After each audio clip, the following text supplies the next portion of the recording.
Ayan na, na-start ko na. Thank you, Mark, for being vigilant and ever so, and ever so helpful. Kahit na hindi na ikaw ang aking ngayon. Helpers helping the helpless, such as myself. Okay, so we are now at the precipice, or the most important part of our discussion, ABO discrepancies. Okay? So we're talking about ABO discrepancies, and I just need to fix my... There we go. There. You can see my beautiful face on the lecture on in the on the live stream. Now, when we say discrepancies, these means there could be a plethora of things, but more or less it has something to do with erroneous results or confusing results. Something that can bring us confusion of the highest order. And right now, I am here to help you guys find little solace in the fact that not all your errors are made by, of course, you yourself, but because we do tend to make errors, we have what you call clerical error, and that's on slide 1. I think that's slide 1. Can we see this next slide, Moyo? Okay, majority of ABO errors comes from clerical errors. Is that correct? Let's move to the next slide. Clerical or technical errors. So what does clerical error encompass? Anything that has something to do with the pre-analysis and post-analytical post-analytical phases of testing. So for example, Renmar is the intern who's collecting blood in the OB/GYN unit or the OB/GYN floor. Unfortunately, Renmar is supposed to collect for Angelica, but she collected from Lorraine. Now, problem with that is not that he didn't collect not that he didn't collect from the patient. Lorraine is also a patient, but the labels were mismatched. So instead of doing a cross match or an ABO type for Kim, he did an ABO type for Lorraine. So that is an example of a clerical error, putting in the labels. Technical error occurs, post-analytical error. Post-analytical clerical error is reporting naman. Same thing. Renmar is our medtech. Our patients are here in this case is Kim and Lorraine. Lorraine's blood type is AB. Kim's blood type is O. Mismatched errors there in this case is that he typed the blood group for Lorraine instead of Kim. So that he reversed the two. Instead of typing AB for Lorraine, Lorraine is now type O and Kim is type AB. That is a technical error. That is a clerical error in the post-analytical phase. Reporting errors in those errors of those nature two different two different pathways. Now, for technical errors, has something to do with what you do as a medtech, the analytical phase. Usually, it's pipetting the wrong reagent, like the anti-Sierra. You put in anti-A or anti-B, or you interpreted the results incorrectly. That's the reason why you are learning here right now to avoid these errors. Okay? Now, suppose those discrepancies were resolved and we found out that Renmar was the person who made the mistake. We move on and we resolve that. The next person in question is now Mark Segi. Mark Segi makes an error. We thought that it was a technical error. We looked at all the possibilities. None of those were either categorized as clerical or technical. We move on to ABO classifications or ABO classified discrepancies. And there are 4 types, by the way. What are the 4 classifications? Can anybody answer for me? 4 classifications of or types of ABO discrepancies. Kim?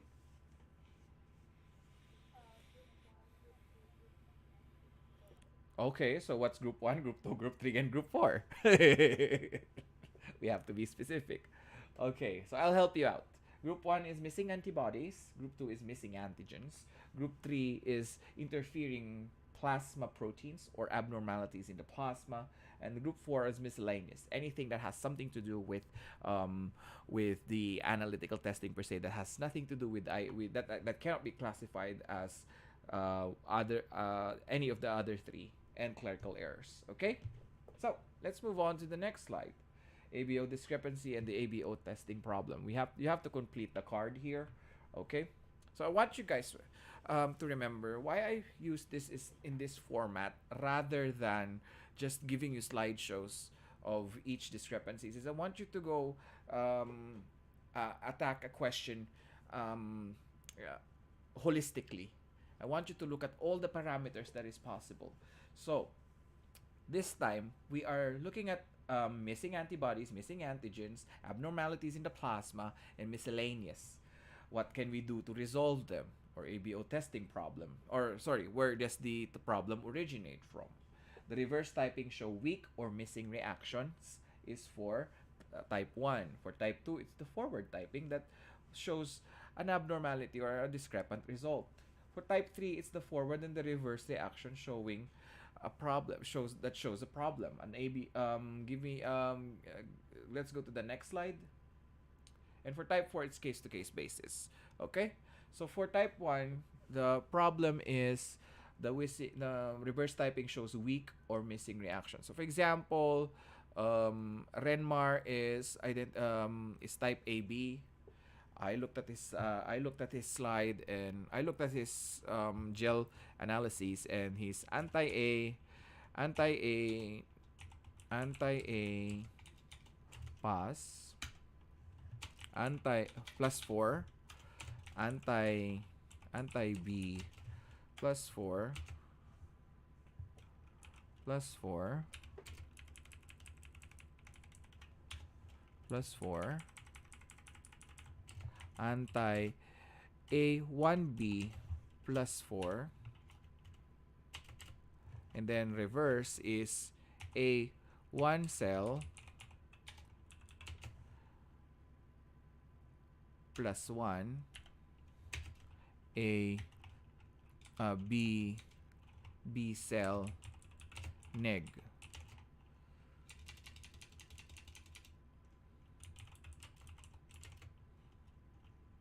B cell neg. Okay? Or sorry, weak and missing reaction pala. Sorry. Reverse typing showing weak and missing reaction. Mali. Type O pala dapat tayo. Neg dapat. Neg. Diba on the spot gumagawa ng case si Sir Manuel Nino. Anti A1B neg. Type O dapat siya. +4 and +2. Okay? So yan, you will classify that as a discrepant ABO. It could be +3 or +1, but suffice it to say, it's supposed to be what? A strong reaction on the if Renmar is type O, there's supposed to be a strong reaction on the A and the B cell. But in this case, it's a weak reaction, right? You only get +1 and +2. Okay? Nagets nyo kung bakit siya naging type 1? Clear? Okay. Now, gagawin natin AB naman ang blood type ni Renmar. Mamaya natin siya isa-isahin. Okay? Mamaya natin re-resolbahin kung anong problema niyan. Papakita ko lang sa inyo kung anong itsura niya muna in a case. Okay? Now, Renmar is now type AB. And his forward reaction is showing weak reactions. So, how do we look at it this way? How do we type 4 for type 2, sorry. Anti-A 4 anti-A 4 plus anti-B 1 plus anti-A1B 4 plus anti red cell A1 cell neg. Sorry. AB pala siya. AB siya, so dapat neg dapat neg. A2 B cell neg. So, you would still classify this as an AB person, right? The forward type has reactions, albeit a weak reaction in the B antigen or the anti-B sera, right? But The reverse reaction confirms that that this patient is an AB person. Correct? Clear ba? Clear? Okay? Now, forward and reverse reaction shows forward and reverse reaction shows reactions that are ano to, ba't parang kakaiba yung description ko? Lasing ata ako nung tinype ko to. Shenglot ata si sir. Show variability. Example, ABO on forward type as type O on reverse. Okay? So, ito naman is reverse ang reactions. So, for example, ang patient natin, Renmar na naman, is type AB. AB si Renmar. Okay? Ang expected reaction natin is plus 4, plus 4, plus 4, negative, negative. Diba dapat? Diba? Diba? Dapat? Ganon. Pag AB si Renmar. Plus 4, plus 4, plus 4, negative, negative on the reverse. Okay? So, ang nangyari is we know that Renmar is AB. Right? Renmar is AB. However, ang reaction niya is kakaiba. Type O ang reaction niya sa sa forward, sa reverse, pero type AB naman siya sa forward. Type O naman siya sa forward. So, nagbaliktad. So, type AB siya initially. Okay? Type AB initially. Tapos, anti-A, neg. Anti-B, neg. Anti-A1B, neg. A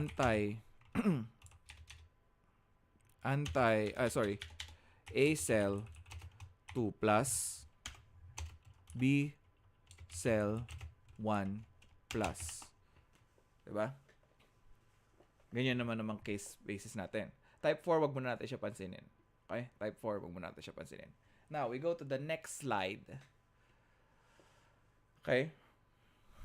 Ayan na ang causes. So, isa-isay natin siya. So, pag nakakita kayo ng gantong result, yung first case natin, type O dapat siya, anti-A neg, anti-B neg, anti-A1B neg, A1 cell plus 1, B cell plus 2. You're assuming it's type O, right? But there's a weak reaction dun sa reverse. So, what are the possible causes? Can we see? Patient is an infant, patient is elderly, or patient is immunosuppressed. Naalala nyo kanina bakit hindi natin ginagawa sa sa babies ang reverse typing? Kasi malilito kayo. Okay? Forward typing lang tayo dapat. Anong years? Ilang years bago natin makita ang full expression ng ABO antigens sa isang patient? Patrick? Yes, 2 to 4 da. But hindi serious. Bakit hindi diretso ang sagot? Bakit unsure? Very unsure. Nagda-doubt ka. Nako, patay ka. Kung sino man yung naalala mo, feeling ko si Renmar yun. Okay? Feeling ko si Renmar yung naalala mo. Okay? Next, patient is elderly. It's the same case. They are not producing the required antibodies, right? The expression of the antibodies is not as, nabuo ko. The patient is an elder, therefore, the antibodies are not as strong as they were when they were adults or young adults, diba? So, hindi nakikita ka ng ganyan. Or the patient is immunosuppressed. So, for example, patient is taking corticosteroids, diba? Mga ganon. So, you have to look at the case presentation first. Okay? Discrepant ba yun, sir? Oo. Kasi plus 1, pwede ba yun? Pero strongly negative ang isang patient. Negative na negative talaga siya sa sa forward typing. Yes. It's discrepant. Nakakalito siya. Nakaka-lurky in short. Okay? Next, we move on to the causes of type 2 naman. Can we go to type 2? Resolution pala muna, sorry. Advanced mag-isip si Sir Manuel. Okay. What are the methodologies or ways we can resolve type 1 discrepancies? You can check the patient history, of course. That's one thing. Okay? Or you incubate the patient's reverse typing at 37 degrees Celsius. Okay? Yun yung mga pwede mong gawin. Patient history. Ano ba ang pasyente? Bata ba? Matanda?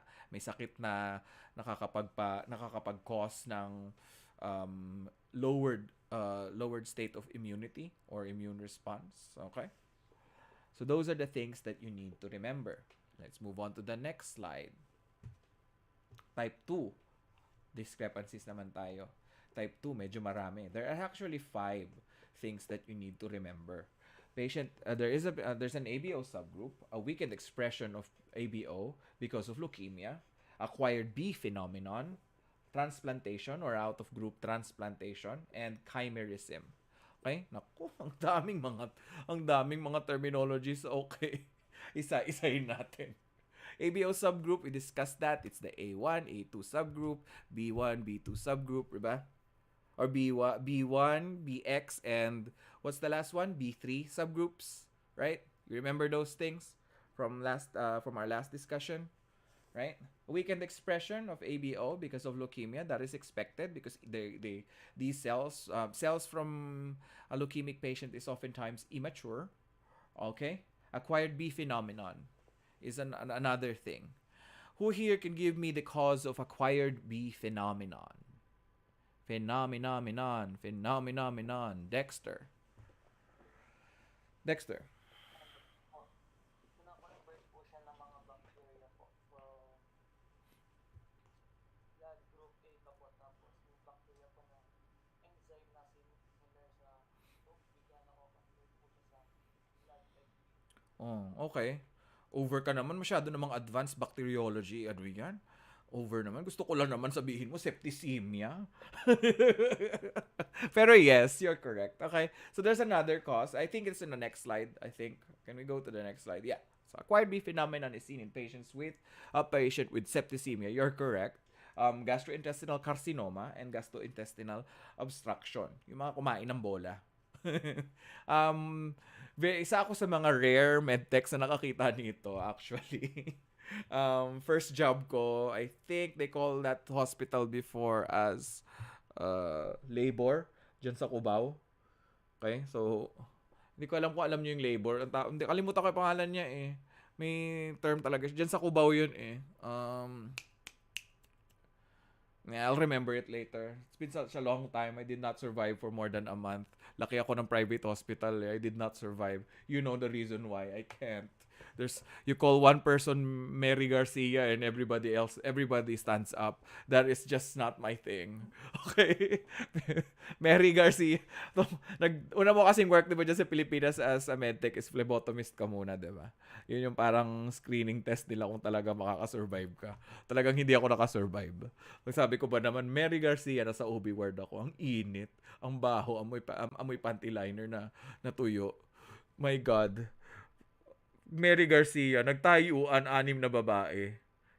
'Di ba? Ganun kadami. Meron pang pasyente na nakasabit ang swero sa bintana. Kaya sabi ko, oh my God, hindi ako makasurvive. Laki ako ng Manila Central University. kaya, parang parang sosyalan na pala yung pinagalingan ko kahit hindi ganun kalaki na ospital ang MCU. Diyos ko. Pag oh my God. What is this? Daming Mary Garcia. Okay? So, yan. Doon ko na-experience yung may type 2 hypersensitivity tuloy. Acquired B phenomenon. Okay? Yung pasyente kasi, buntis siya, tapos may gastrointestinal carcinoma siya. So, yun ko na-realize. Nagtanong si pathologist. Siyempre, fresh from board exam ako noon. Tinanong lahat ng staff. Who here knows the reasons why you would get an acquired B phenomenon? Gastric carcinoma, doc. Sino ka? Ginanon ako. Hindi ako kilala. Sabi ko, extern po. Hindi niya ako kilala kasi yun ang sinabi talaga sa akin, sino ka? Pero matanda na staff na yun, na doktor yun. Sino ka? Diba? Ganun ang unang question sa akin. So, diba? Ganon. Okay? So, group B, acquired group B naman is caused by 3 things. Gastric carcinoma, gastrointestinal obstruction, and septicemia. So, very good yung sabi ni Dexter. The sugars in the RBC surface is converted into a similarly looking antigenic expression than that of B. As to that of B pala. Okay? Next slide, please. Patients with acquired B phenomenon should be typed with an acidified anti-B. Okay? Patients with acquired B would test negative with acidified anti-B anti-sera. Okay? So what do we do with acidified and anti-B? Basically, you just add a little bit of sialic acid, enough to change the pH of the anti-sera to 6. Okay? It depends on, by the way, it's not standard, okay? It depends on which hospital policy are you following, okay? So we've done that when I was working in the military hospital in Saudi Arabia, and we've done that with a patient who had a pregnancy plus gastric carcinoma also. And they wanted to rule out acquired B phenomenon, and fortunately, it did not rule out it did not include acquired B phenomenon, okay? So next slide, please. What are the common examples of type 3 hypersensitivities? Abnormal serum proteins naman to. So you have three things: a patient with multiple myeloma, Hodgkin's lymphoma, Wharton's jelly, and cold agglutinin. Multiple myeloma is known as a plasma cell dyscrasia. Okay? A plasma cell dyscrasia. So you have a malignant subset of the B cells, which is plasma cells. Okay? So malignant plasma cells are producing abnormal proteins, which is immunoglobulins. Okay? Now for Hodgkin's lymphoma, which is it's basically a form of cancer that causes the patients to react abnormally to the red cell, to the ABO cassette or the ABO slide that you're using. Wharton's jelly is from a newborn. That's why you need to wash RBCs that are taken from the umbilical cord or cord blood. You need to wash it. That's because it could get contaminated from amniotic sources. Cold agglutinins. What are the two microorganisms involved in cold agglutinin disease? Who here knows the answer? Cold agglutinin disease.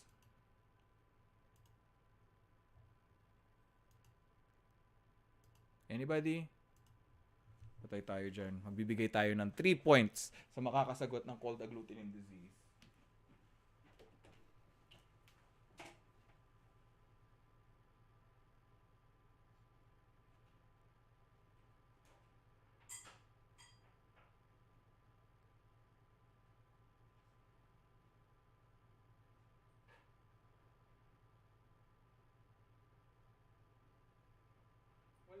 Walang makakasagot. Cold agglutinin disease, class. Naku, bubula ang bunganga talaga ni Sir Marco. Ni Dean Marco Flores ninyo. Cold agglutinin disease, people. Mycoplasma pneumoniae. Right?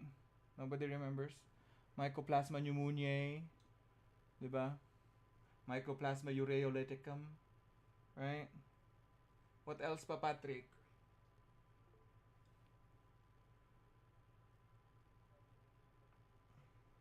Hoy, cold agglutinin disease ang tinasagot ko. Bacteria ang tinatanong ko. Hihi. Ang pa-cute. Nakakainis to. Nakakainis to. Hihi. Pa-cute to. Kainis ka ma. Okay. Who else? Kim. Cold agglutinin disease, people. Kim.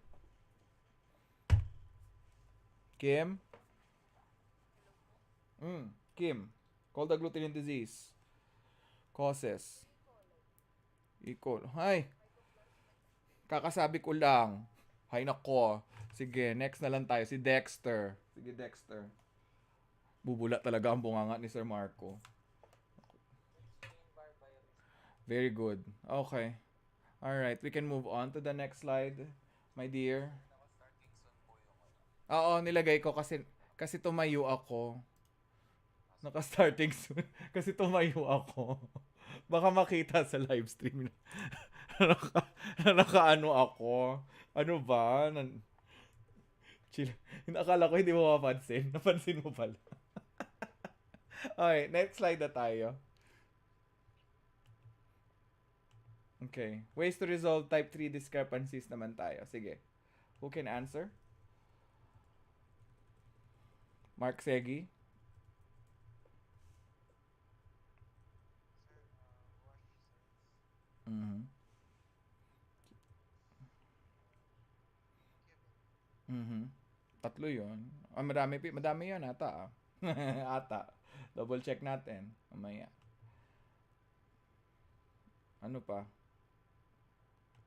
po? Wala. Red cell suspension. Okay. Alright. Let's see if he's correct with his answers. Okay, so nagkulang lang siya ng dalawa. You wash the red cells, of course. You use saline replacement to avoid auto-agglutination, and you start first with the cold antibody or antibody screen panel. Okay? Cold antibody screen or cold antibody panel. Okay? Yun lang naman yung yun lang naman yung pinagkaiba. Okay? Based on experience lang sa akin, sir. Oo. Incubate kasi lahat. Lahat naman ng itetest sa lahat naman ng itetest sa blood bank, ini-incubate natin. Kasama na yun. Ikaw naman. Ang sakit sa ulo nito ni ano. Okay. All right.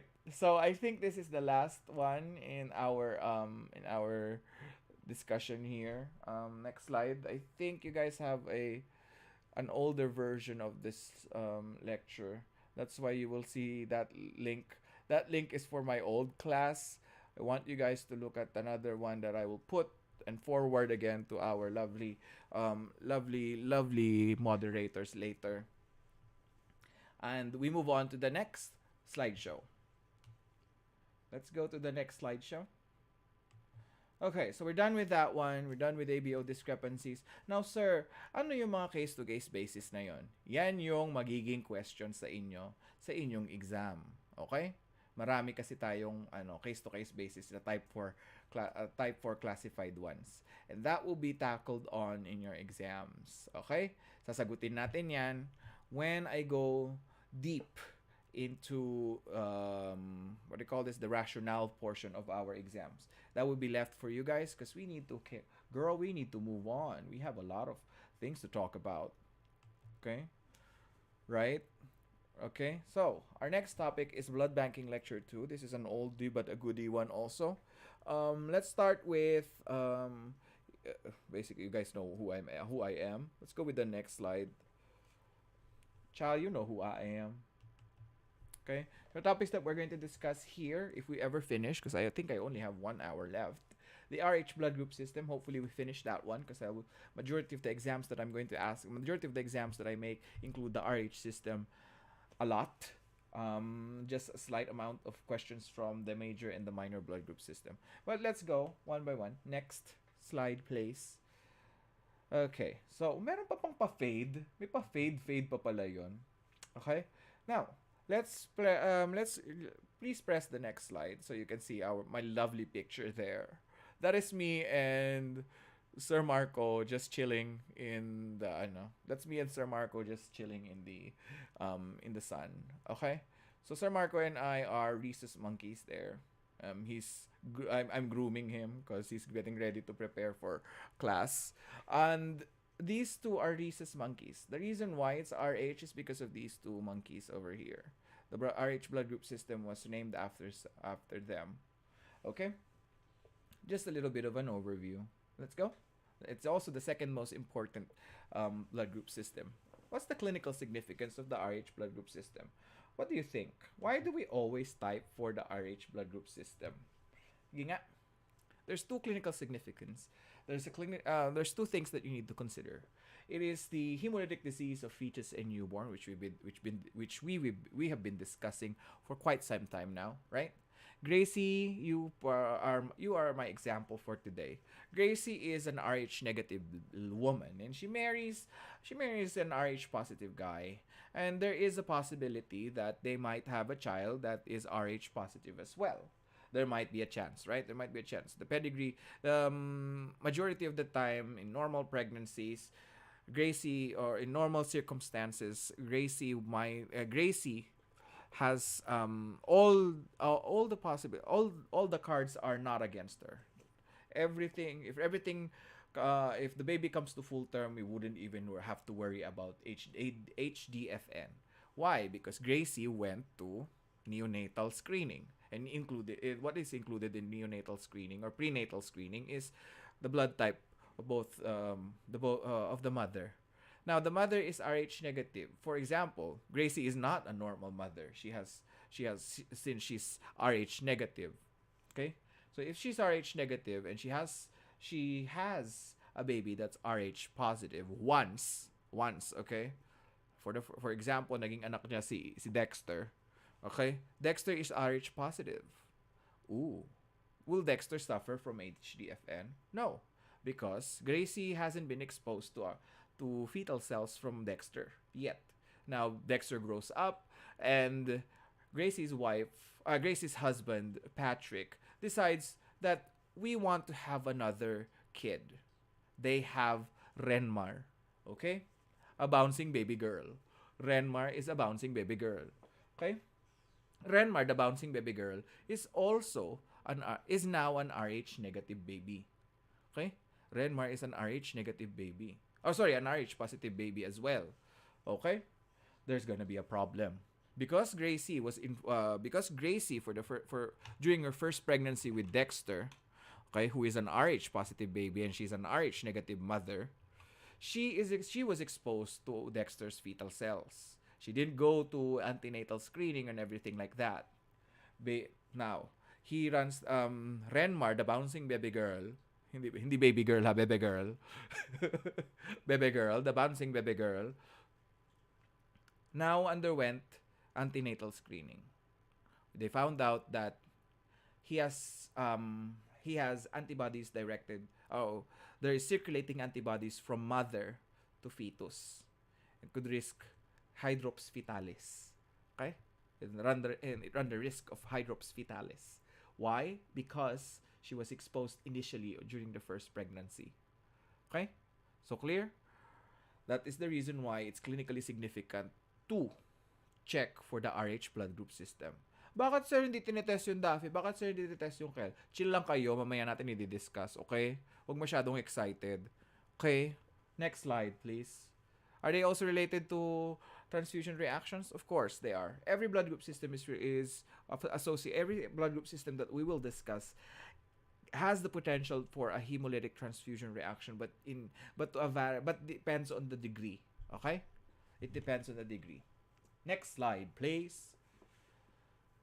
The RH genetics naman tayo. My God, sir, may genetics na naman. We always start with genetics. Okay? If we do not understand where it came from, we will not understand how to prevent or or manage patients. Okay? So, chromosome for RH genes are found in where? Which chromosome can RH genes be found in? Mark. Chromosome 1. Very good. Chromosome 1. Now, in chromosome 1, there are, next slide tayo. In chromosome 1, there are two genes responsible for coding RH. Next slide pa. Sorry. Next slide pa. Yan. Alright. There are two genes responsible for coding RH proteins. This is RHD and RHCE. Okay? Those are in the next slide. Okay? Bakit important yan? Kasi the D gene is important and the CE genes are also important. Those are the things that actually the whole RH molecule is so large that it hasn't still been fully studied. What we know for sure is the CE antigens. Okay? Big and small. Okay? Alright. DCE, big and small. Except for D because it's amorph. Okay? Let's move to the next slide. Products of each RH gene. Ayan na. So, pag sinabi kong products, ano ang pinag-uusapan? When it comes to RH. Sige nga, sinong makakasagot? Products na naman ang tanong ni Sir Manuel. Ito na lang, let's go a little bit vague this time. Sige. Is it an enzyme? Is it a protein? or is it a glycoprotein?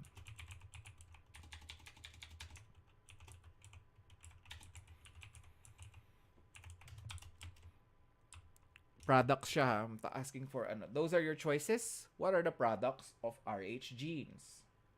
Is it a protein? Is it an enzyme? Or is it a glycoprotein? You may start answering now.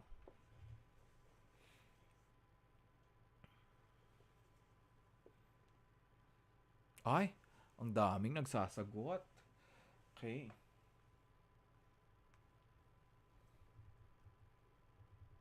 Bongga sila lahat.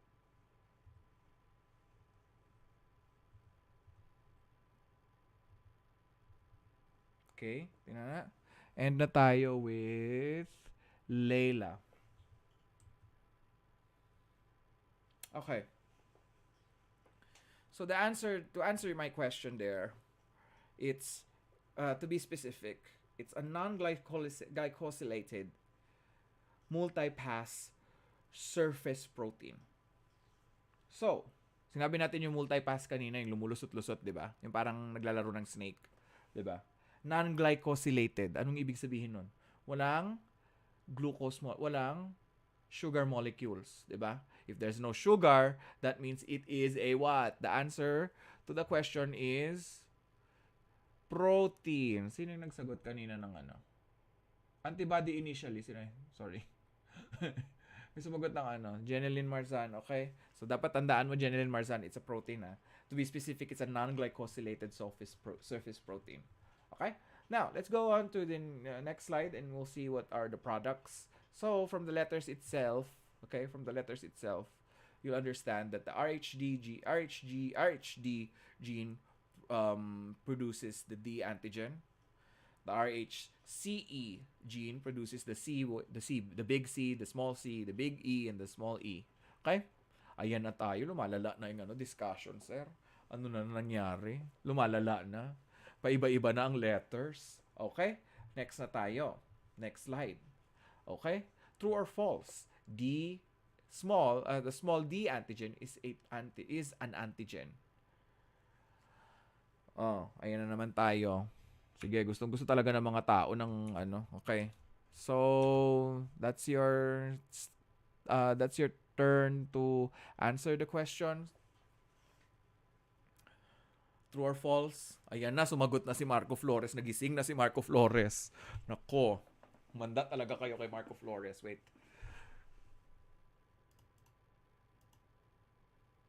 Sige.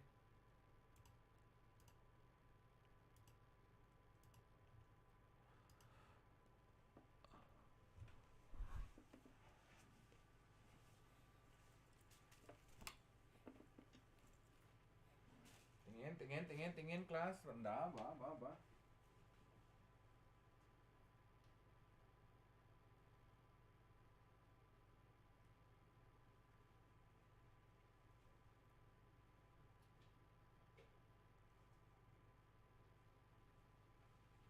Let's see what you guys answered.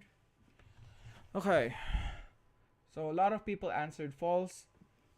Mr. Moyo, can you show them what's the answer? Okay, so false. The RHD codes for only the D antigen. The small d indicates absence of a functional RHD gene, meaning it's amorph also. Okay, so it's amorph. Right. Next slide, please. All right. How are Rh genes inherited? Inheritance patterns naman tayo niyan. Okay?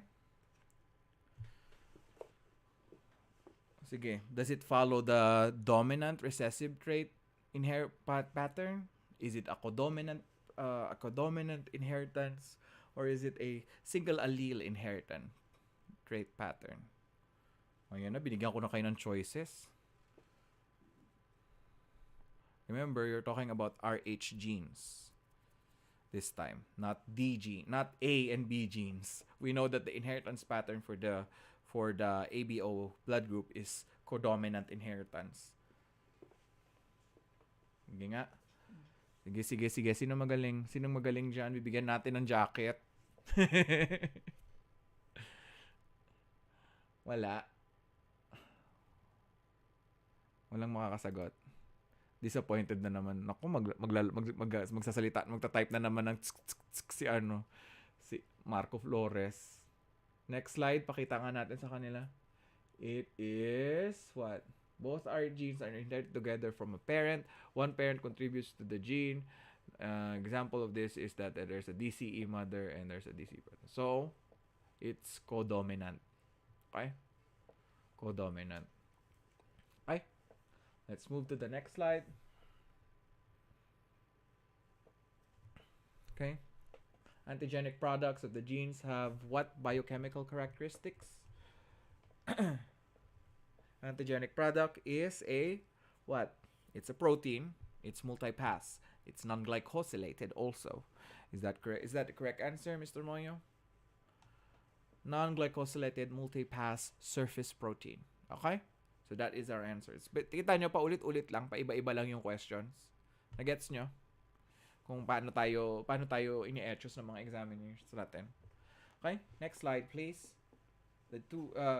What type of gene expression does Rh antigens demonstrate? It's codominant expression, right?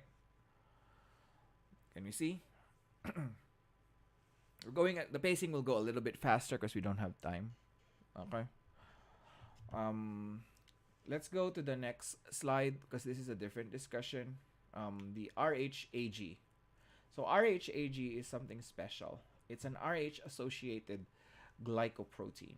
Associated glycoprotein. Okay? Rh associated glycoprotein. This is actually CD24 a CD241 molecule. It's a CD241 molecule, or a it has a CD designation, or cluster of differentiation designation. Remember your clusters of differentiation class.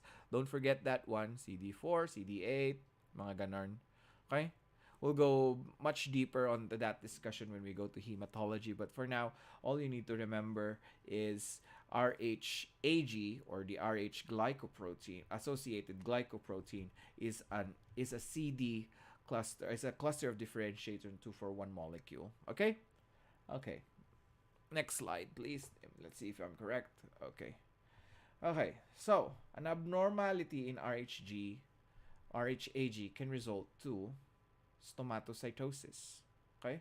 So, when you hear the word hereditary stomatocytosis, that has something to do with RHAG, the glycoprotein. Okay? RHAG. It's an associated molecule. It's not part of the system that we're testing, but it's nice to know that we have it there. Because maybe if we go to hematology and the causes of normocytic normochromic anemia, such as somatocytosis, you'll see this one later. Okay? In our discussion. Now, let's go to the nomenclature systems. The nomenclature systems of the Rh blood group system is divided into 4 nomenclature systems. We have 4. I think it's on the next slide. We have the ISBT1, the Fisher-Race terminology, the Weiner terminology, and the Rosenfeld et al. Terminology, which is basically Rosenfeld and others terminology. Alright? Rosenfeld and others terminology. Next slide is the theoretical principles of each Rh nomenclature system. ISBT has nothing. Okay? There's nothing in it. Nothing you need to know about it. For Fisher-Race terminology, each Rh gene results to the inheritance of 3 closely linked alleles, which is basically DCE in general, and their opposites, the small versions also. Okay?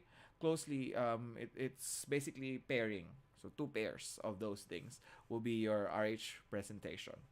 The Weiner terminology, on the other hand, each gene results to the coding of agglutinogens that contain a set of 3 blood factors. Okay? We'll see that one later. The Rosenfeld et al. Nomenclature, which is the one that's not used anymore, is a 6-digit numerical system where a minus sign indicates the absence of a gene. Okay. Now let's see them in action. Let's go to the next slide.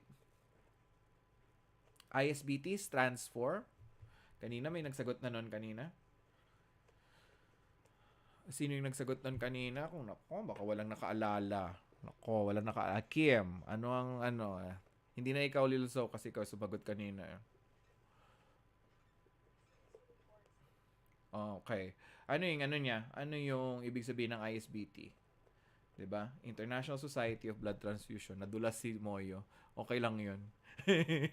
Let's go na to the next one. Nadulas na si Moyo. Wala na touch move na Moyo. Okay. Huwag ka mag-alala, ako mag-a-adjust. So the ISBT number for RH antigens or the RH blood group system is the 041. The 0041. Okay? Not 0041, it's the 004. Pagdikit ko, baka mamaya pag binasa nyo, pag pinanood nyo yung lecture, makikita nyo, maririnig nyo, ay, 0041 sabi mo, sir. No, it's the 004 standard, the 004 number na lang. Okay? Now, meron tayong ISBT numbers naman para guluhin ang buhay ninyo. Okay? So, let's go to the next one. Each antigen has an associated ISBT number. For the big D, okay? For the big D is 00401. And then so on and so forth. Okay? Okay, let's go to the next slide. Taray, natatouch move siya. Natutuwa ako kay Mario. Niloloko ako. Ikaw, Mario, niloloko mo ako. Okay? So, it's 0041 for D. C is 00402. So on and so forth. Okay? So, you always have to remember that you start with the big letters first. And the first one is D, C, E. Hindi na naman marunong magbilang ang mga mag-ABC ang mga mga blood bankers natin in the past. Okay? So, yung lagi ka lang nililito ang mga students. Okay? So, yan. You might get a question using the ISBT nomenclature. Can you give me the small c? Mga gano'n na mga tanungan, di ba? Okay, next. Now, we're going to the Fisher race nomenclature. And the nomenclature is as follows. It's the DCE specific antibodies. Okay? You go to the next slide, you'll see that these ones are the ones that you're going to see when you're using the Fisher the Fisher terminology, the Fisher race terminology. Okay? Those are the only things that you will see. And the term antithetical refers to the opposite. Okay? I think the terminology of antithetical, the principle of antithetical were discussed earlier, and you understand that a person who has a big D cannot inherit the small d, right? Antithetical. A person who has a small c or a big D will not inherit on the same allele the big D, the big C, or the small c, sorry. So big C, if you inherit the big C, obviously this allele won't have a small c. So single trait. Okay? I think that's on the next slide. It's not on this slide. Right. Antithetical refers to that. Oh yeah. So that's the thing that I just discussed. Next slide, please. Okay? This means that each allele one person cannot inherit from the same gene from the same chromosome. Okay? So yeah, those are the things that you see. Okay? So allele, yun yung haftong slash. Okay? DCE slash is one allele. The slash DCE, the next part, is another allele. So you get two pairs here. Okay? One from mama, one from baba. And one from mama and one from baba. Okay? So, na-inherit mo kay mama, big C. Hindi ka na pwedeng magkaroon ng C na maliit. Okay? Clear? Clear ba yun? Yung principles of antithetical? Mamaya pag nagpunta tayo sa other blood group systems, mas madali siya. And I think I discussed it already a couple of hours earlier, right? It's vaguely used in ABO blood groups because they don't the antithetical is not as obvious, 'di ba? We only have A and B to work with. But here you have a long list of things with antithetical antigens or alleles. All right, now let's go to the next slide. Arrange the gene sequence frequencies of Rh antigens in the general population. Ako, ito na naman. Madami akong students na nagkakamali dito. Ang lagi nilang sinasagot is big DCE, small CE. Mali. Ganito yan. Pakita mo nga mo sa kanila. Big D, syempre. And then small E and C followed by big C and E. Marami akong student nagkakamali dyan. Okay? Marami akong student nagkakamali dyan sa ano. So, huwag kayong makikigaya doon. Okay? Yung mga nakikigaya doon is nabibigyan ng award. Suki membership. Okay? So, huwag nyong kakalimutan yan, ha? Alright. Next. Let's move to the next topic. Immunogenicity patterns naman tayo. Arrange the immunogenicity from least to most immunogenic. From least to most. Okay? Actually, from most to least to. Next nga natin. Parang from most to least to. Yeah. Paatras kasi ang tingin mo dapat. Right? Yeah, paatras. So from least to most antigenic tayo. So, you start with the E. Kasi less than sign siya. Or greater than pala, sorry. So, you start with the D, that's the most antigenic. If it's in the E, it's the least antigenic. Baliktad lang yung okay? Kasi yung sign na ginamit ko. Okay? Okay? Gets? No questions there? All right? This is more on memory work, and I don't know how I can help you guys with this one. It's more on memory work, and yes, it does appear in the board exams. Okay? It does appear in the board exams. It was always part of the recall questions when I was taking when I was reviewing for the board exams. Okay? Next, please. What are the rules for the Wiener terminology? Okay. So, Wiener terminology, all you have to remember is the R. Whether it's followed by 1, 2, small r, or a z or a y, that is dependent on what you inherit. Okay, R indicates the big D. Let's go to the next slide so they understand what I'm talking about. R refers to the big D. 1 refers to the small c. 2 refers to the big C. Sorry, 1 and 2 refers to C and E respectively, the big ones, and the small r refers to the small d, which is the amorph. The zy refers to the presence of both C and E. Okay? So, what happens if let's go to the next slide para makita natin yung mga alphanumeric na pala yan. That's the Rosenfeld nomenclature. Mamaya na tayo dyan. Balik tayo sa taas. Okay. So, you'll get an agglutinogen like this.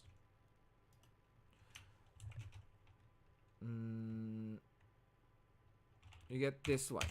That is the agglutinogen that you're dealt with. What is your RH? What RH allele are you? Do you have on one side? So, 2 pairs, di ba? Tet. So, fill in the blanks nyo lang to. Kung ganyan na ang agglutinogen ninyo, ano ang makukuha nyo on both sides? O, diba?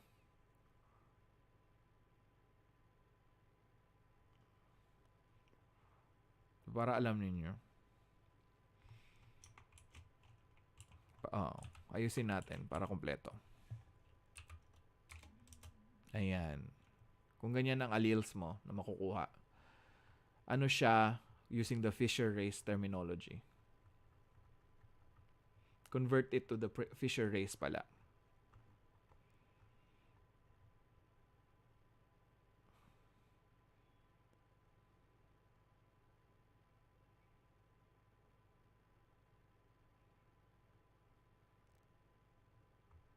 Hoy, Rai. Rai.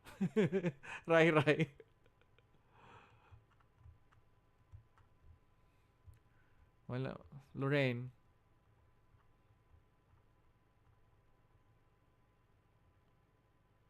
Lorraine?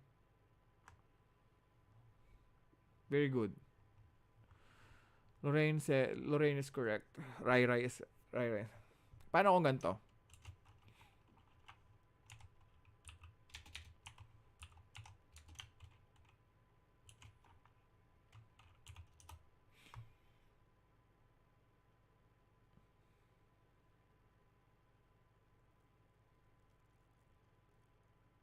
Convert it to Fisher race.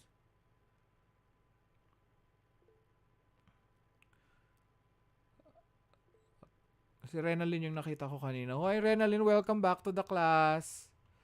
So you have R1 and Rai. Sige. Rai talaga ang basa ko, no? Renalyn, nasan ka na?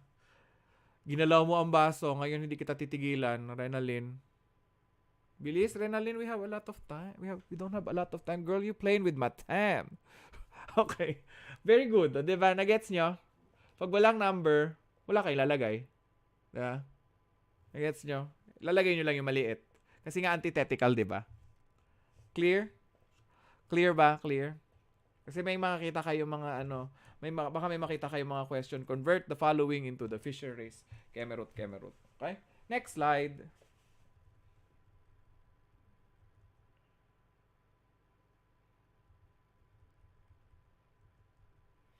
Okay, alphanumeric, we already know, we answered that one. That's the Rosenfeld.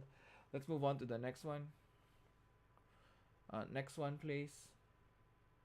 The minus sign is what we use. Okay? So, Rosenfeld is not very much asked in the board exams, but you'll see a minus sign in the Rosenfeld. You'll see a long list, and then if you see a minus sign on it, you'll remove one of the antigens. All right, so let's go to the next slide.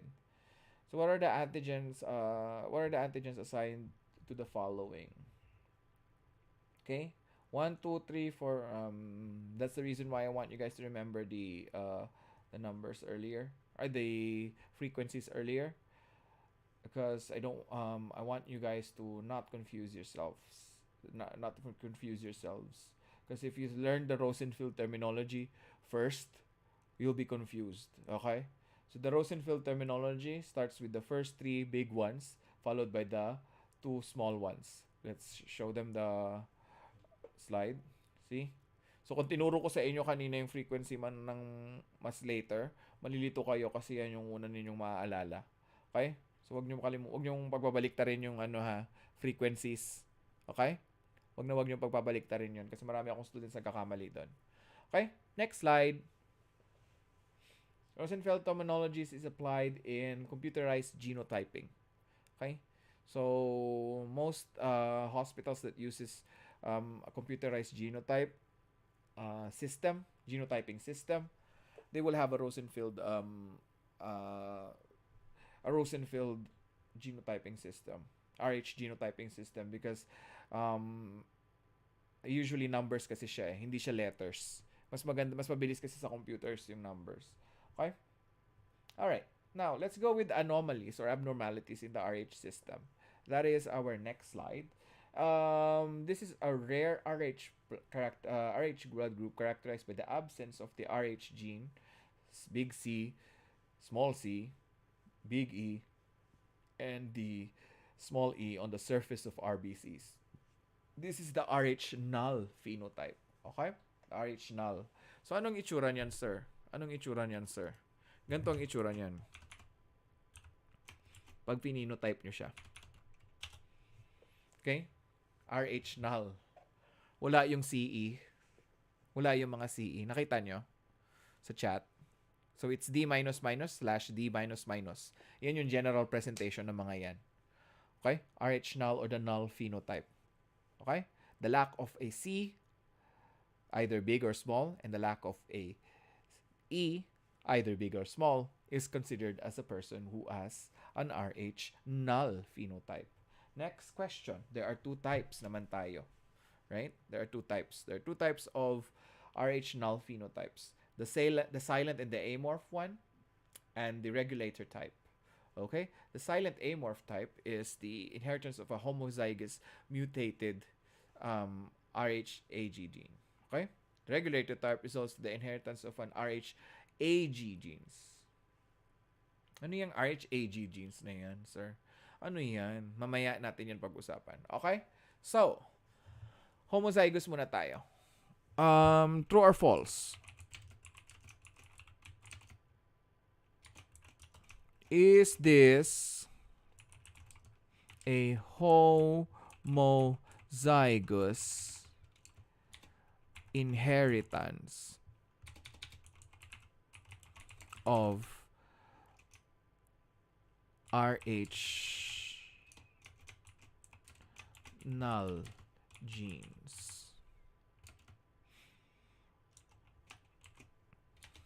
D minus minus slash DCE. Nga. Yan yung ano nyo. Ang choices nyo lang, true or false. I'll give you a minute to answer the question. Please answer. And try not to copy from your friends. Try to apply your knowledge that you have learned from me in these past few hours about genetics. Mark Segi says false. Try to apply genetics. The reason. Si Mark Segi lang ang student ko dito. Mukhang lahat makakakuha ng ng suki card.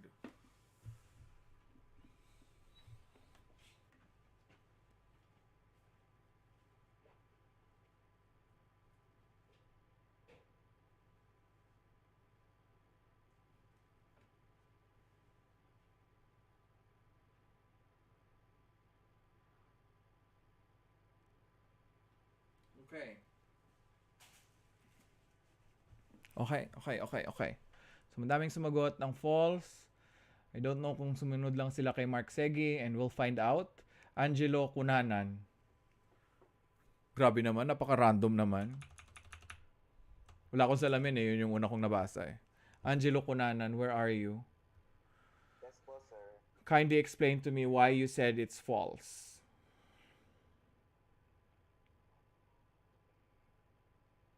Grabe naman to si sir. Bakit mo nasabing false? Kasi po sagot ni Mark Segi yun.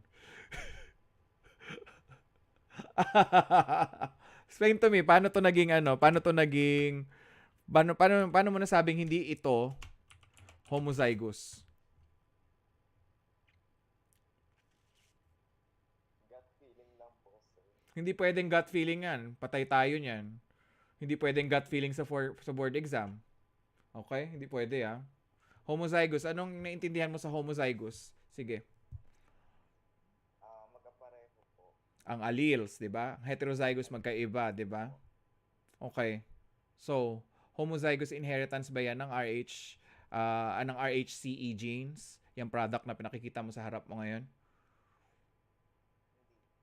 Bakit?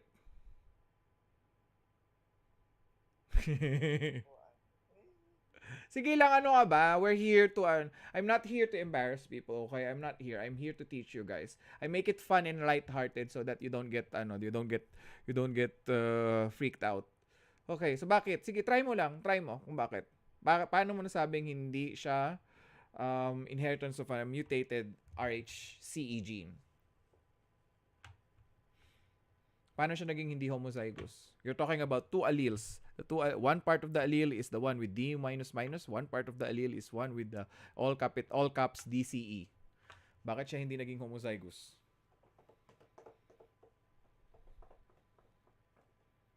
Tantan. Siret na? Okay, so nanggaya lang tayo. Okay, so proven talaga ang ang technique ko talaga ng survey form. All right.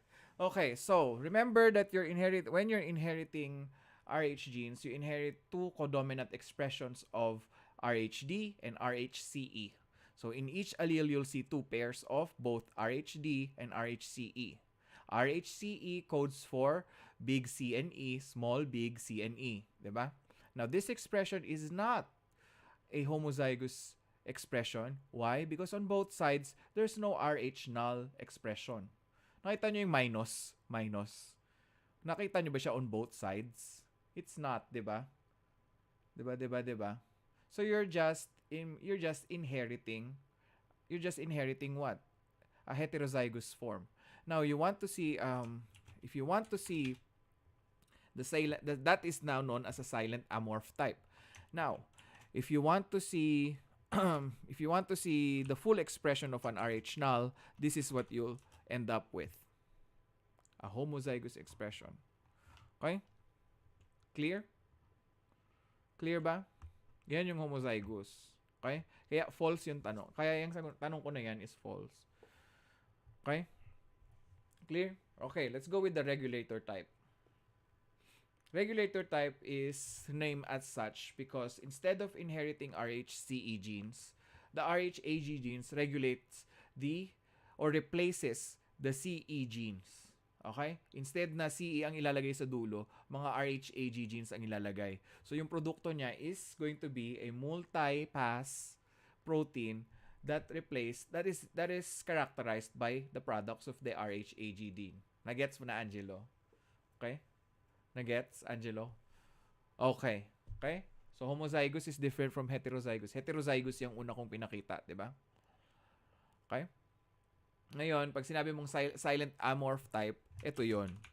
Isa lang na homozygous na. Parehas na dalang dalawa. Parehas silang dalawa na ano. Okay? Clear? Next slide, please. What RBC anomalies are seen in the blood films of patients with Rh null phenotypes? Okay? You have spirocytosis, you have stomatocytosis, and you have reticulocytosis. Okay? These terms are familiar to you. If it's spherical, it's spherocytosis. If it's mouth-like, hence the term stoma, that is stomatocytosis. And reticulocytosis is basically the proliferation of retics in the blood, greater than 5 actually. Okay? All right, let's go to the next slide. This is the variant of Rh blood group where there is a deceased expression of the Rhd antigen. This is the DU antigen, the DU on the top, or the weak D variant. Okay? Weak D or the DU variant. There are a lot of things that you need to remember when there's a D or the DU variant. Okay? The weak D or the slide method can be used. What is the slide or the tube method that we can use to detect the presence of weak D? This is a D negative person with this is a D negative person. So the result from a slide or tube method, or next we go to the next slide. Yeah, so they know what we're talking about. What slide or tube method result is that of a person with weak D? It's Rh negative, and this is confirmed by using what test? Direct or indirect Coombs? Kanina sinabi ko, Gracie. Indirect, very good. Indirect antiglobulin test. Okay, very good. Clear? Clear ba? Next slide. So, weak D ang presentation niya on tube method. There is a decreased D expression, and AIT is needed to confirm the test. To confirm the phenotype. Okay? All right. Now, let's go with a table. Complete the table. Boom. Who among the following will need weak D testing? Sino ba sa tingin nyo ang kailangan nating malaman ng D? Okay? Ang D status. Patay tayo dyan. Maraming cases may mga students ako nagkakamali dito. Tandaan nyo, lahat ng nandyan, kailangang i-RH type because of the what? Ano nga ang clinical application ng RH? Primary clinical application of RH antibodies or RH or blood group system. Kanina, that's our first slide. Mark?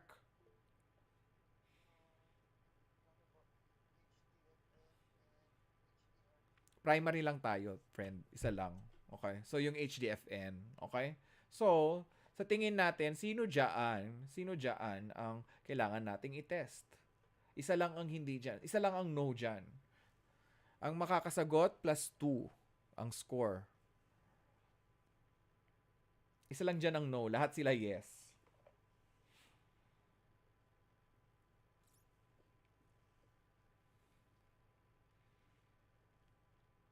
Patrick. Try lang po yung negative recipients po. Very good. Patingin nga kung tama ba si Patrick. Taray ni Patrick ko. 2 points to Patrick.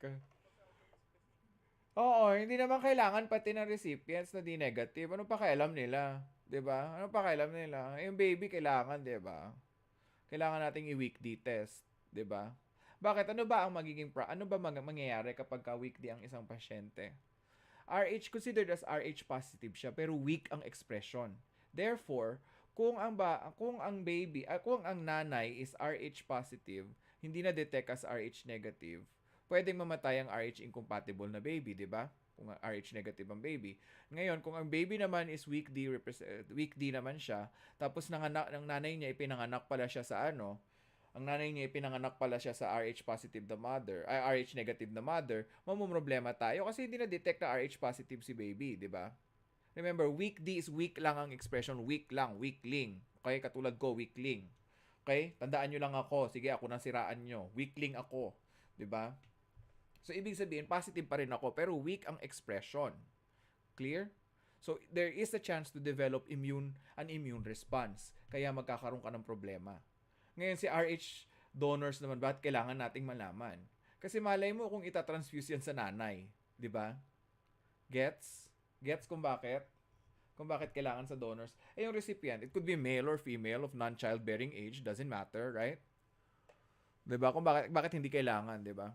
Bakit sa males kailangan ba? Mark Segi, kailangan mo ba? Nagbubuntis ka ba, Mark Segi? 'Di ba? Hindi, 'di ba? Okay? So clear? Clear kung bakit? Tsaka vague pati yung RH negative na ano. Yes, correct ang understanding ni Patrick. Taray ni Patrick, no? Taray ni Patrick, class. Kala nyo, loko-loko lang yan. Malupit pala yan. Alright, next.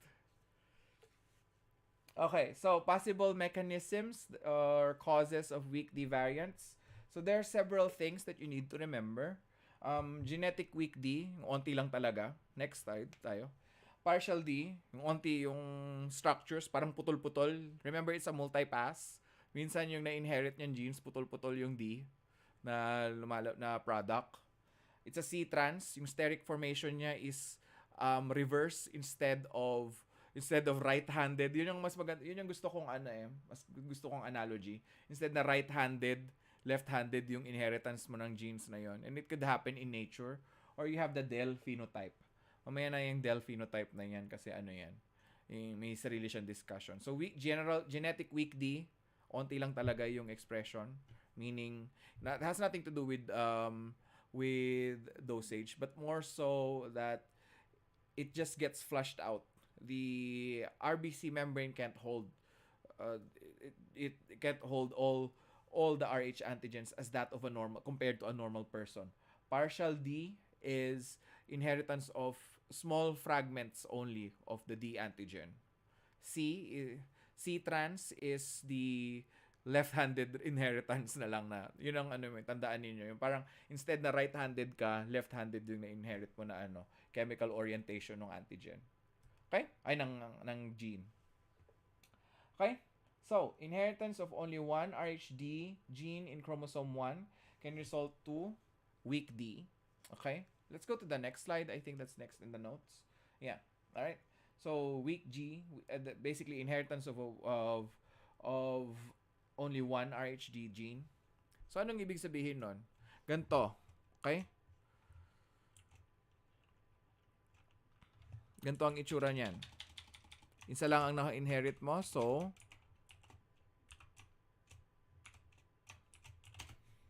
ganyan ang expression mo. Genetic weak D ka. Or it could be the inverse, right?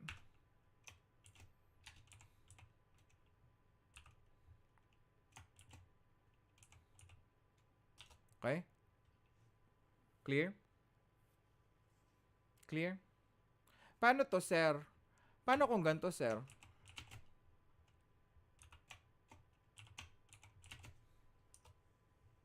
Anong tawag dyan? Anong RH type ng pasyente natin? Baka malito kayo eh. Anong RH type ng pasyente natin, Kim? Kim Angelica.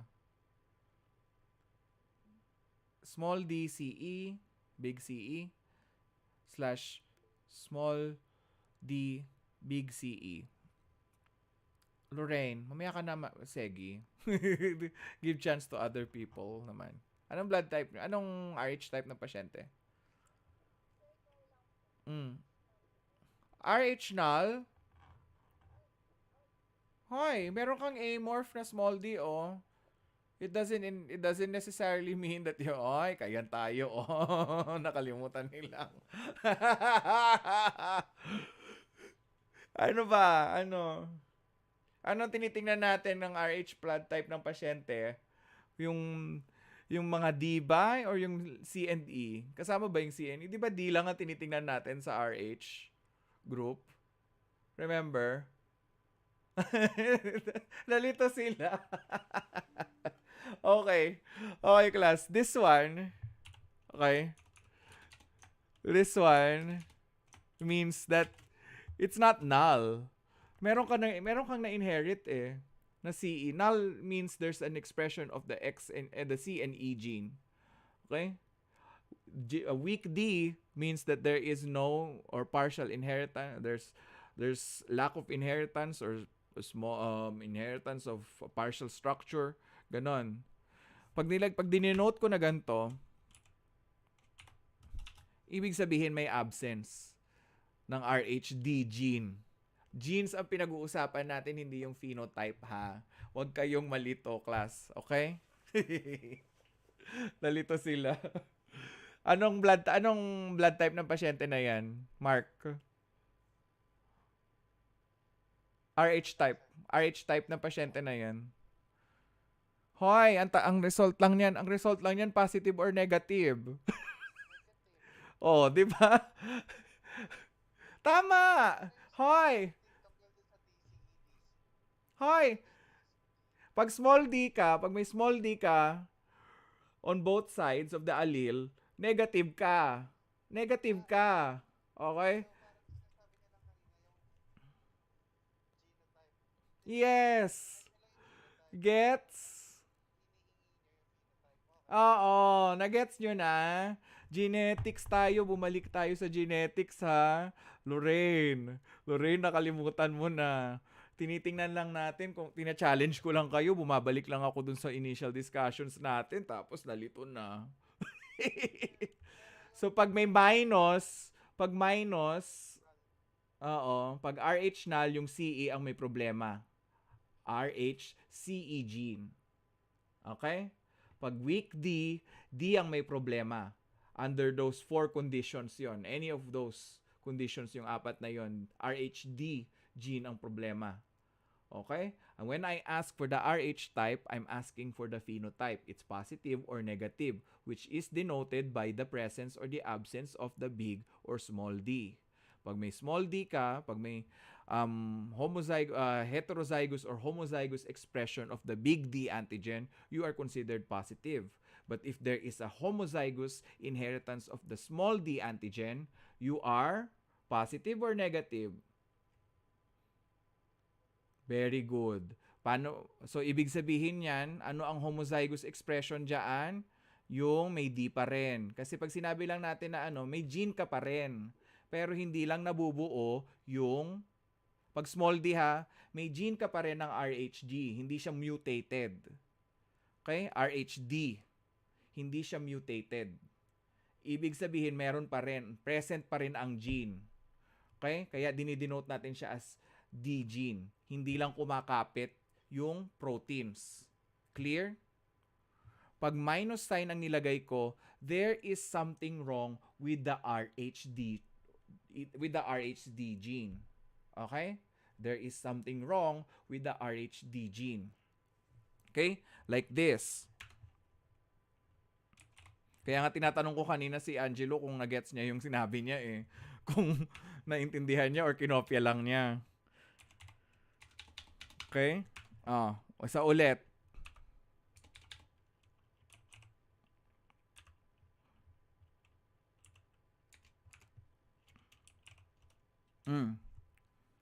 Anong problema natin dyan? Anong gene ang may problema muna dyan sa may genotype na yan? Weak D or partial or weak D or RH null? Hindi. Weak D.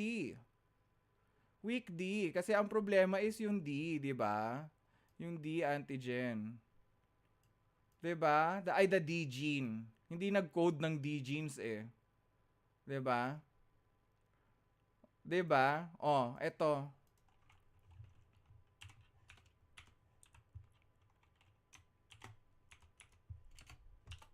Oh. Ano ang problema dyan? RH null or weak D? Okay, very good. Very good. Okay. Okay.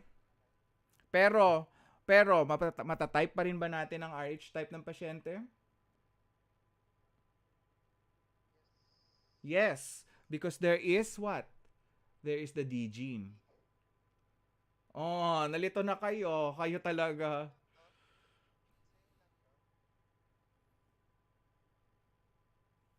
Nalito na sila. Children. Anong sim? Hindi ko nakita. Ano yan? Yeah. It doesn't matter. Right? It doesn't matter kung magbago yung ano. What is this one? What did Mark Segi write? Is it a weak deep representation or an RH null? Very good. Oh. Hi sa wakas or ika nga namin ni ni Bay. Alhamdulillah na gets na nila. Okay. All right. Okay. My goodness. Medyo nahirapan tayo doon, no? Okay. All right, next slide. Next slide tayo. This is an RH variant, dapat yan, a variant pala, a variant of RH phenotype wherein there is an incomplete D antigen structure in the surface of the patient's RBC. That is what you call mosaicism or D-mosaic. Ganyan yan, kaya may mosaic, di ba? Nakita niyo yung mosaic na yan? Hindi kompleto, di ba? May bakbak. Ganyan yung parang itsura ng RBC antigen na D or D antigen. Pag partial, mosaic siya. Okay? Next slide, please. The most important partial D category tested in modern blood banks is what? The D6. Everything na makikita ninyo sa blood bank, pag nag-run kayo ng slides, may makikita kayo D1 to numerical number yan. VI yan, hindi yan ano. So, yung D6 yan. Okay? Most monoclonal polyclonal reagents react to other categories as positive, while DVI will test negative. Therefore, it must be used, or it must be the one that you test for the antigen, for using AIT. Okay? Clear? Yung DVI, lagi yan tinatanong sa board exam ng mga ng pilas. Okay? Meron tayong 1, 2, 3 to 9. Yan lang ang nagne-negative sa lahat ng weak D. Okay? Alright. This is an extreme form. Next slide pala tayo. Extreme form tayo, di ba? Extreme form of weak D that is characterized by almost complete or absence of the D antigen. This is known as the DEL type. The DEL type. And it can only be detected using the adsorption elution testing. And how would you do that? How would we do that? Basically, we do 4 steps. We add the reagent cells. We add the patient's serum to see if there is actually the presence. We add the patient cells, which we want to test for DEL phenotype. Then we add control serum that can detect the weak presence of D to that one. Then if there is a positive elution test, if we test the eluate, we're going to see a positive result kasi nandoon talaga siya. Okay? Kasi iwa-wash out natin yung cells before elution. 'Di ba? Naalala niyo yung elution, adsorption elution, pakakapitin, pasasabugin, then ite-test. Gets? Naalala niyo 'yon? Okay? Kailangan niyo ng imagination sa blood bank. Okay? Kailangan niyo ng imagination. This is a weak D variant where there is a decreased expression of the D antigen as well as a structural defect in the D antigen. Decreased expression na nga siya, tapos may structural defect pa. Yun yung tinatawag natin na partial weak D. May partial weak D pa, sir. May genetic weak D na, may partial weak D pa. Of course. 'Di ba? Of course. Hindi ko kayo patutulugin. Pahihirapan ko kayo ng pahihirapan. Dagdag ng dagdag yung mga klase ng ng mga variants na 'yan, 'di ba? Sir, tama ba 'yan? Ba't lagi na lang ganyan? Pahirapan kami. Okay, next. Next slide. Now, we're going to talk about the last part. I think I'm going to extend a little bit. Is that okay? We'll just finish the RH antibodies. If that's all right with you. Like 5 minutes or so. Let's talk about RH antibodies for a while. RH antibodies. Next slide. Okay lang daw kay Lilzo. The other ones, if they have classes, you can go skip it. But I'll just take a little bit of your time. Okay? Predominant immunoglobulin class of RH antibodies. We already know that it can be enhanced by what? Antiglobulin testing. So therefore, it is IgG. Next slide. Okay? IgG. Okay? That is correct. Okay. Now, RH antibody, how are RH antibody acquired? Are they naturally occurring or they require a prior exposure, Mark? Naturally occurring or require prior exposure? Hi! Kakasabi ko lang kanina, HDFN. Exposure. Kau talaga. Next slide. Prior exposure. Okay, in recent years, how many percent of D negative individuals will produce anti-D to D positive blood? Let's go and check that out. That is a nice to know question. Next slide. 20 to 30% in hospital settings. So basically, it's a presumption of what will happen in the next few years. Okay, next. What type of hemolysis occurs in RH antibodies? Is it an extravascular or intravascular hemolysis? That's what's being asked. Next slide. I want to see what you guys answer. Extravascular hemolysis, because there's already sensitization. IgM antibodies are the ones that enhances complement fixation, and therefore it gets destroyed in the cells. Okay? Excuse me po, sir. I'll be leaving the call na po. Okay, sure. Go ahead. Kaya nga, you guys can leave. Don't worry. You can tell Sir Marco that you left early, but I'll be extending an extra 5 minutes or so just so we can finish the discussion. Okay? Next slide, please. Describe the degree of severity of HDN. Anti-D is the most severe. Okay?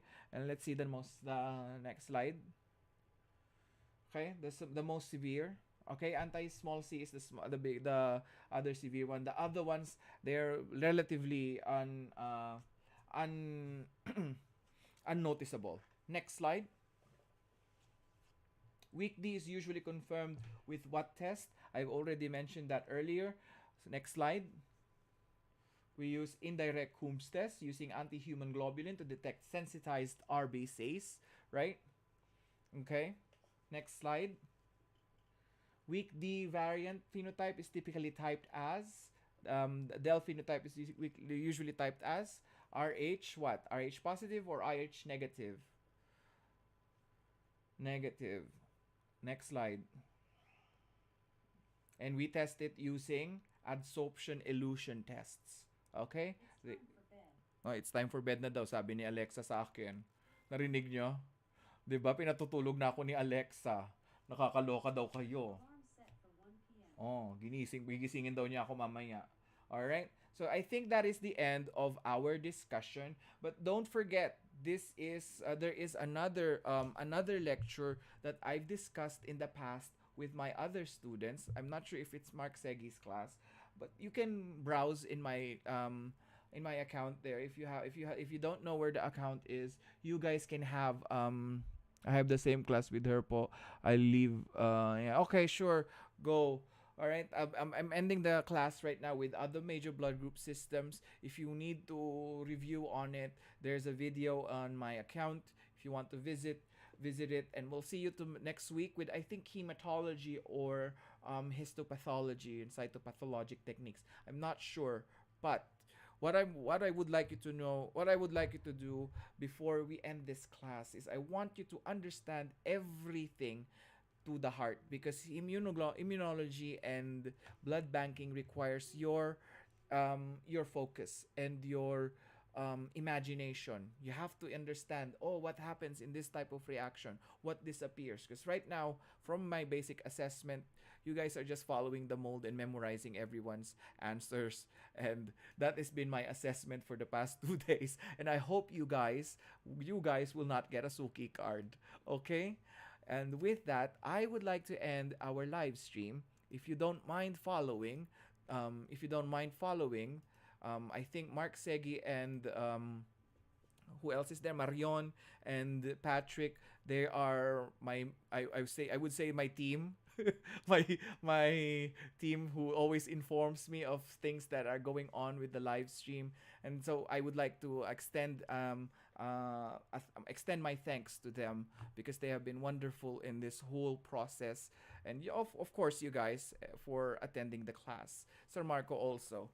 If you have any questions, you can email me at mdleon3010 at gmail at gmail.com. Okay? And whoever got the highest score, Marion, can you please announce him again? The last one, the last lecture. Who was the one with the highest score last time? Si ano po, si Dexter, Dexter. Please, 11 points. okay, please email me. Please email me at this email. Just tell me, oh sir, I'm Dexter. I got the highest score from last week's lecture, and I'll send you some money via GCash. I don't know. I still have to contact my old secretary on how she sends money to my old students. But other than that, thank you so much, and I hope you guys have a wonderful rest of your week. Okay, bye. Sa akin naman Thank you, po, sir. Bye, sir. Ay, Thank you, sir. Ayan na, nandyan na si Marco Flores. Ayan na, bubula, ano po ako, sayang lang ang trabaho kanina. bubula na naman ang bunganga ni Marco Flores. Ayan na naman tayo.